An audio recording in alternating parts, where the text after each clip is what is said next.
Բարև ձեզ հարգելի բարեկամներ, ձեզ առողջություն եմ ցանկանում, Աստված օրհնի բոլորիդ։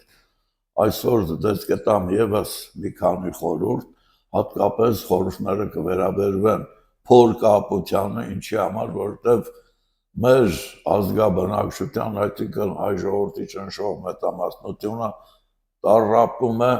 քրոնիկական փորկապությամբ։ Տարբեր կարծիքներ կան, թե ինչու է հայերի մոտ փորկապությունը ավելի շատ, իհարկե դրանք անհեթեթ կարծիքներ են նաև, ամեն դեպքում լսեք իմ խորհուրդները, կատարեք եւ կձերբազատվեք կամ կբարելավի ձեր վիճակը, այսինքն կձերբազատվեք փորկապությունից։ Այն բնակիչները,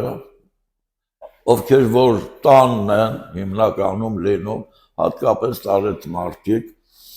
որոնք ավելի շատ են տառապում փորկապությամբ, խորհուրդ կտամ, որ նախաճաշից մինչև ճաշ ընկած ժամանակահատվածում կես ժամը մեկ խմեն մեկ ճաշի գթար ջուր, սովորական մեկ ճաշի գթար ջուր։ Այնուհետև ճաշելուց հետո եւս կարող եք այդ արարողակարգը շարունակել, ոչ մի բարդություն չկա դրա մեջ, եւս կես ժամը մեկ կարող եք մեկ ճաշի գթար ջուր խմել, իսկ եթե ծարավ եք, կարիք եք զգում ջրի, ծարավում եք, ապա անպայման պետք է ջուր խմեք այնքան ինչքան որ դուք ցանկանաք ծարավը հագեցնելու համար։ Սիրելիներս, սա նրա համար է, որովհետև օրգանիզմը խոնավության կարիք ունի։ Եթե օրգանիզմի խոնավությունը պակասում է, նա սկսում է չորանալ եւ առաջանում է փորկապություն։ Հիմնական պատճառներից մեկը դա է։ Մյուսը կարող եք թեյով օգտագործել թեյի հետ միասին բալի կամ խնձորի ճիշ։ Բարդություն չկա բացարձակապես, ինչքան որ կցանկանաք թեյը խմում եք եւ այդ բալի կամ խնձորի ճիրը ուտում եք։ Այն հիվանդները, ովքեր ունեն քրոնիկական փորկապություն, դրա հետ մեկտեղ գազերը անհանգստացնում են, շատ են գազերը աղիքներում եւ ունեն ստամոքսի լորձաթաղանթի բորբոքում, այսինքն գաստրիտ, խորհուրդ կտամ վերցնեք 100 գրամ մեղր, անհարմար է ասել մեղրը լավ լինի, 100 գրամ հալվեի դոնդող, հալվեի դոնդողը, հալվեի տերևները հալվեն ալուեն է, տերևները թող լինեն հաստ, մսոտ տերևներ եւ քաղելուց պոկելուց մեկ շաբաթ առաջ ջրած չլինի։ Դուք այդ տերևները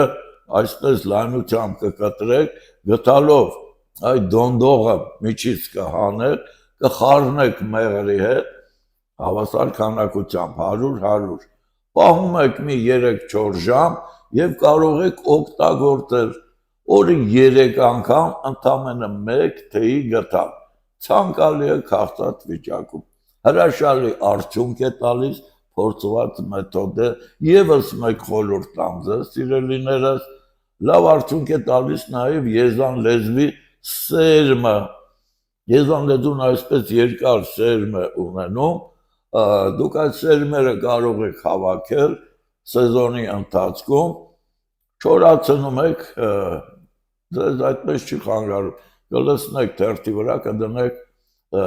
հովտեղ ամառվա ընթացքում չորանա եւ